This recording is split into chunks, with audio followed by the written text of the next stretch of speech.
la structuration des départements sous tutelle, leur fonctionnement et leurs objectifs, bref, l'état des lieux du ministère de l'Industrie touristique et des loisirs, tels sont les principaux axes passés en revue par Arlette Soudan-Nono, chef de ce département gouvernemental, récemment nommé par le président de la République.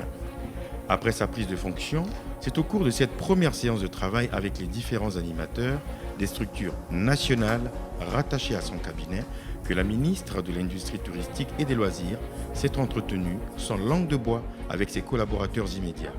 À tour de rôle, l'inspecteur général de ce secteur, les directeurs généraux du tourisme et des loisirs, le directeur des études et planification, ainsi que la directrice de la coopération ont intervenu, chacun selon sa charge et la mission assignée.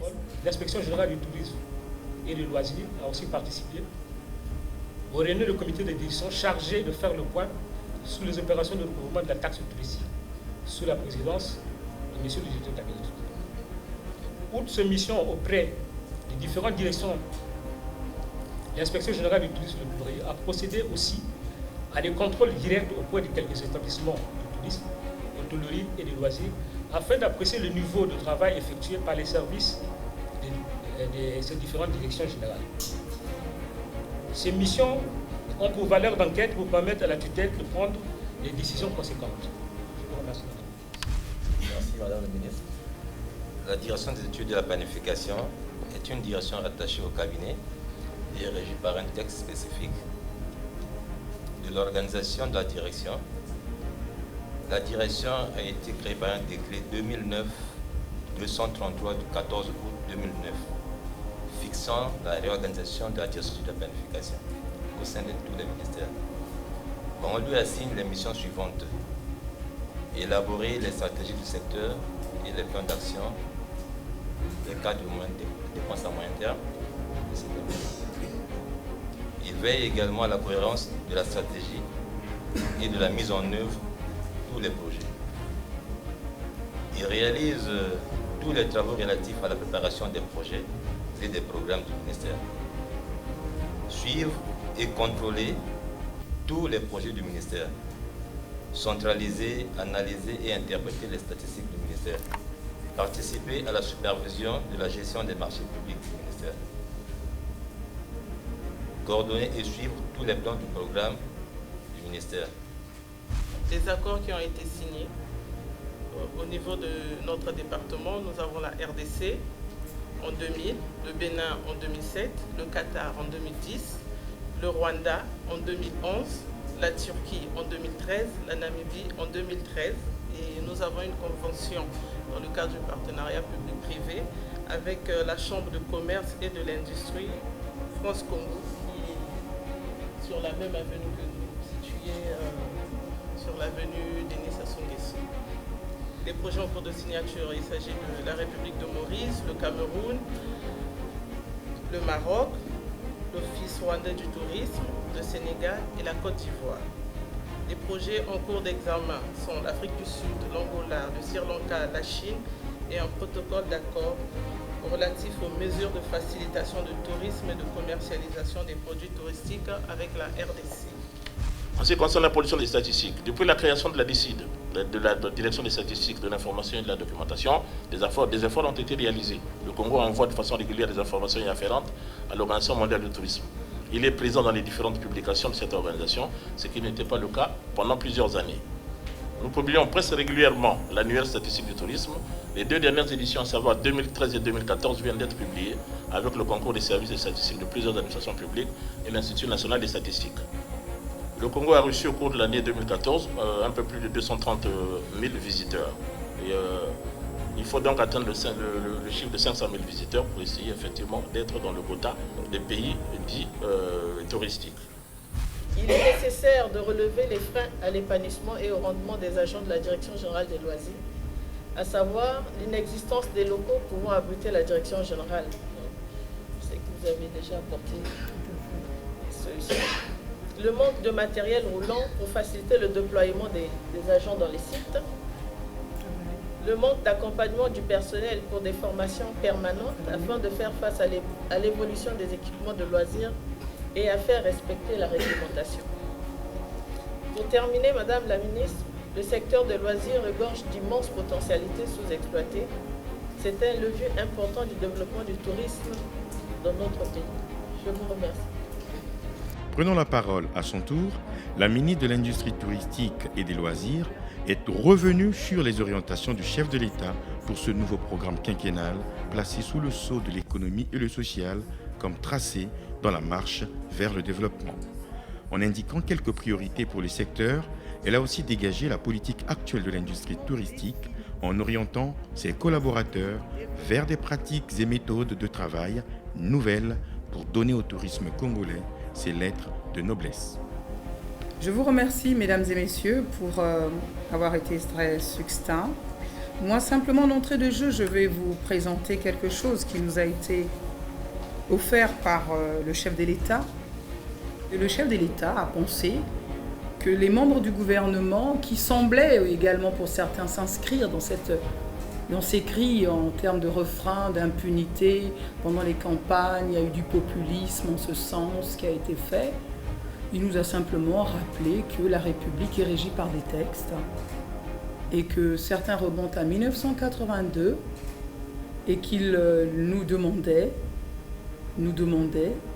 vraiment de l'avoir comme une Bible à notre chevet, voilà, au ministère, sur le bureau, et d'expliquer à chacun de nos collaborateurs que la République de l'impunité s'arrête là et qu'il y va de la volonté des chefs de département que nous sommes de faire appliquer ce règlement afin que cela s'arrête, je vais le dire tout simplement, et que nous puissions contribuer sainement dans le cadre du développement de notre pays.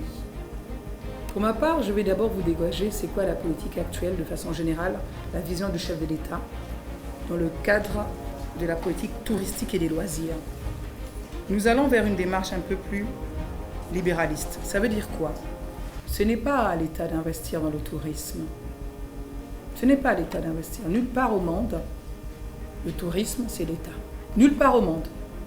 Ce sont des partenaires auxquels nous préparons le terrain au travers des textes, au travers des cahiers des charges bien convenus, des agréments que nous contrôlons, des espaces que nous mettons à leur disposition, des ressources humaines que nous avons, parce qu'il y a l'emploi jeune au centre, ce qui veut dire que nous allons aller avec le partenaire qui est l'ONEMO pour demander simplement tous les fichiers des personnes qui ont le profil touristique ou hôtelier, pas pour les intégrer au ministère, bien entendu, mais pour avoir tout simplement un fichier de ressources humaines afin de proposer un quota dans le cadre d'un arrêté ou d'une loi. On verra comment cela va être formulé au niveau du secrétaire général du gouvernement, afin que des quotas soient réservés aux Congolais, prioritairement femmes et hommes de 18 à 34 ans, parce que nous avons l'emploi jeune au centre.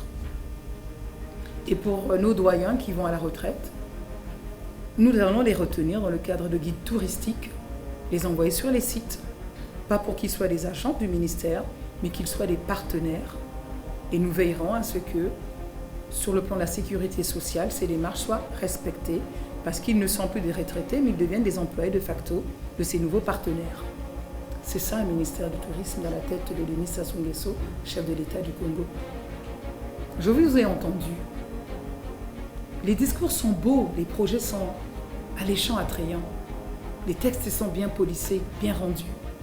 Mais je m'interroge quand on a une main-d'œuvre qui pense comme ça stratégie, qui connaît ce pays, qui connaît ce département. Pourquoi le rendu n'est pas celui que le chef de l'État attend? Pourquoi le rendu n'est pas celui que les Congolais attendent? Les Congolais ne connaissent pas ce pays. Nous avons un magnifique pays. Nous aurions pu vivre de notre tourisme, certains l'ont dit ici, sans pour autant avoir besoin de l'or noir. Donc je m'interroge, qu'est-ce qui ne va pas? Je m'interroge. Je ne vais procéder à aucune nomination en dehors de celle de mon cabinet, parce que je veux vous donner l'occasion de vous exprimer autrement. Je veux que nous fonctionnons, nous changeons notre logiciel mental. Il n'est plus question que l'État fasse de l'assistanat en termes d'investissement, mais il est question aujourd'hui d'aller vers les partenaires à qui nous allons faire des facilités selon le respect des textes en vigueur dans la République du Congo.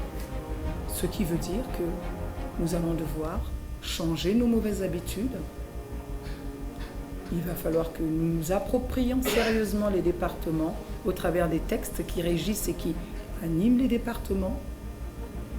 Je vais devoir faire des descentes à compter du 27. Je commencerai par le département du Niari, ce qui va impliquer un certain nombre de services qui vont travailler en cohésion.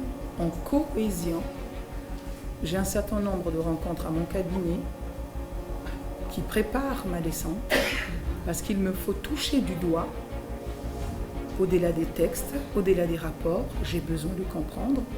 Cela doit aller extrêmement vite. Je fonctionne en termes de deadline. Je vais maintenant à présent vous donner quelques pistes qui vous permettront de bien comprendre ce que nous allons devoir faire ensemble afin que nous démarrions sur des nouvelles bases, de très bonnes bases qui permettent, en termes de recettes, que nous passions de 1 à 2% de recettes à entre 10 et 15% de recettes d'ici à 2021.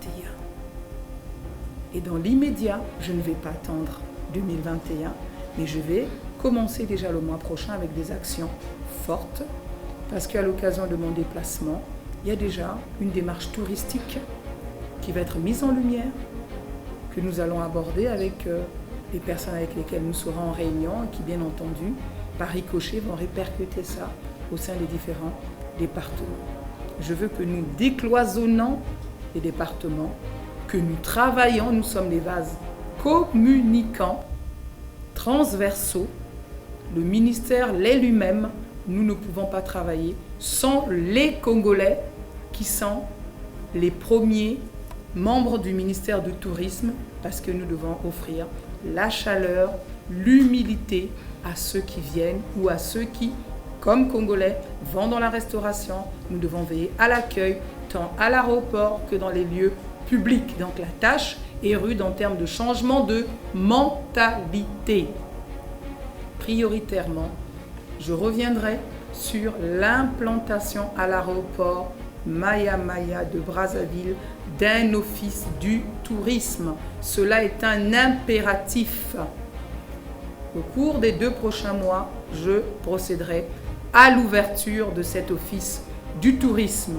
Les personnes qui sont en charge de ce département seront invitées à mon cabinet afin que nous élaborions une stratégie rapide parce que c'est 4 murs, un bureau et des partenaires avec des sites déjà ouverts, fonctionnels, qui vous donnent des brochures, des prospectus.